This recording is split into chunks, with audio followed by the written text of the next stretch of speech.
All right, let's dive right into this explainer with a classic piece of wisdom that perfectly sets up our journey into the hidden randomness of life and success.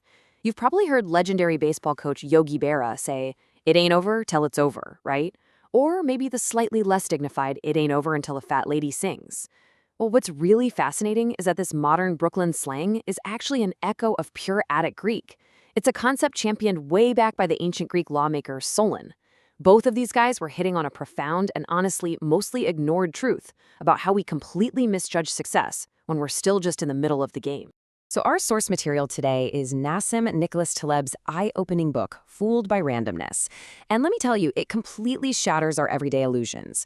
We look around, we see highly successful people, and our brains instantly go, wow, that person has serious skill. But Taleb, who's a former mathematical trader and pretty much a lifelong student of uncertainty, argues that we're constantly mistaking luck for non-luck and randomness for pure determinism. Today, we're taking a deep dive into the phenomenon of the lucky fool. You know, the person who gets a wildly disproportionate share of good luck, but struts around attributing all their success to some highly precise, entirely fabricated strategy. Which naturally brings us to a pretty provocative question right up front. If you're so smart, why aren't you rich? It's this brutal little taunt that careful planners and intellectuals have to hear all the time whenever someone, well, maybe a bit less capable, suddenly strikes it rich. But we have to ask ourselves, is wealth actually an accurate thermometer for intelligence, or is our entire social pecking order just heavily distorted by random chance? To figure that out, we actually need to take a quick trip back in time. Part 1. Solon's Timeless Warning. So picture a historical encounter between the absolute wealthiest man of his time and a remarkably grounded philosopher. Legend has it that Croesus, the king of Lydia, a guy so loaded we literally still say rich as Croesus today, got a visit from Solon. Now Croesus paraded all his endless splendor around, fully expecting Solon's jaw to drop and for him to declare Croesus the happiest man alive. But Solon? He was completely unimpressed. He warned the king that observing the unpredictable misfortunes of life means we can't grow arrogant about our current wealth. Basically, what comes with the help of luck can just as easily be taken away by luck. And you know what? He hit the nail on the head. Croesus was eventually completely defeated by the Persian king Cyrus. It just goes to show, highly visible success is often just a byproduct of Lady Fortuna, and Solon knew you absolutely cannot judge a life until the game has fully played out.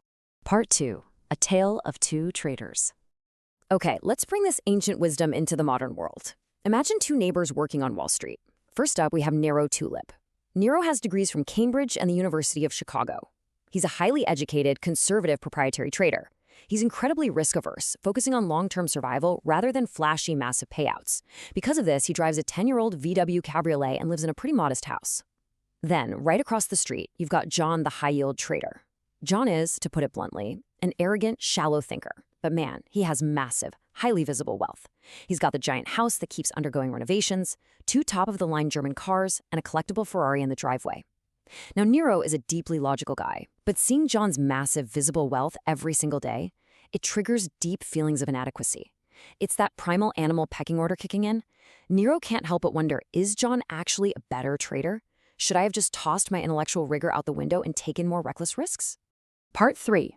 The Hidden Russian Roulette. Just when John seems absolutely unbeatable, we have to look under the hood at the mathematical reality of what he's actually doing. To do that, we need to quickly learn a piece of industry jargon, the blow-up.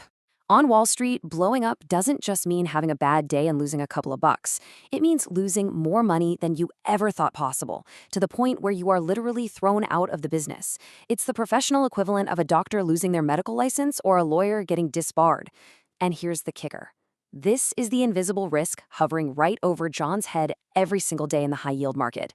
He doesn't see it because he hasn't studied history, but Nero knows it's up there.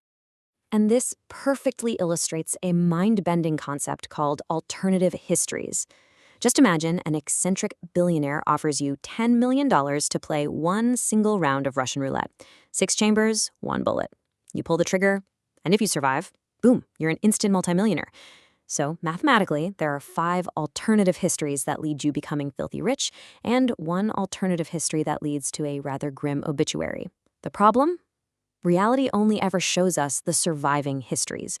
The public only sees the visible wealth of the survivors, the 10 million bucks, and they admire them, completely blind to the invisible bullet that was in the chamber. John is essentially playing financial Russian roulette. He's taking a nap on the railway tracks, making money every month, completely oblivious to the surprise train that is inevitably going to run him over.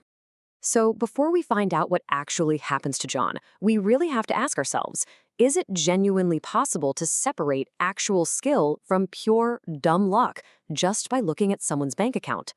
Can we really judge a person's success by their raw performance alone? Part 4. The Biology of Overconfidence. So why is it that lucky fools like John never realize they're just, well, lucky fools? Turns out it's our biology. Our very own bodies are hardwired to deceive us. See, when a trader like John hits a random winning streak, it absolutely floods his brain with serotonin. This kicks off a massive positive feedback loop. I mean, the serotonin literally induces this upright, dominant posture and an incredibly confident walk. It makes the winning trader talk a whole lot more. It creates all these external traits that we automatically label as charisma or leadership qualities. But here is the truly terrifying part.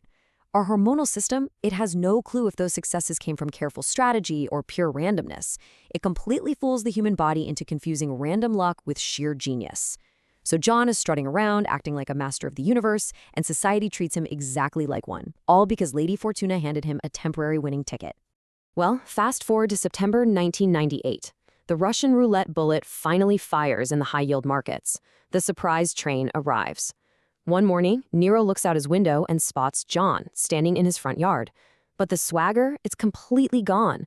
John isn't wearing his flashy, expensive business suit. He's just humbly smoking a cigarette and a t-shirt. He'd been fired. The inevitable blow-up had finally happened, and John lost pretty much everything. Those massive serotonin levels crashed hard.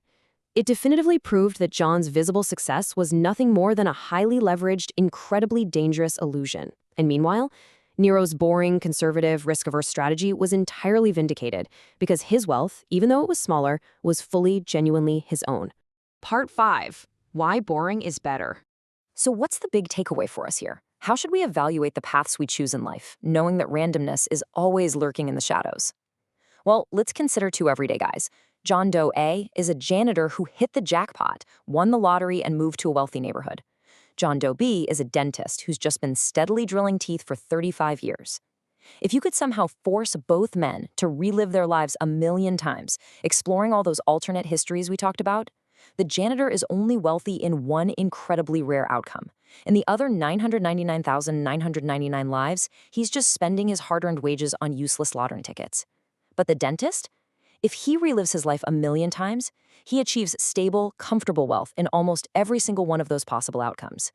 The dentist's wealth is incredibly resilient to randomness. Boring, it turns out, is mathematically better. So as we wrap up this explainer, I want you to take a really hard look at your own choices. Ask yourself, are you judging your success and the success of everybody around you based strictly on the visible results? Are you actually optimizing your life for true, resilient skill? Or are you just blindly hoping to survive a hidden game of Russian roulette?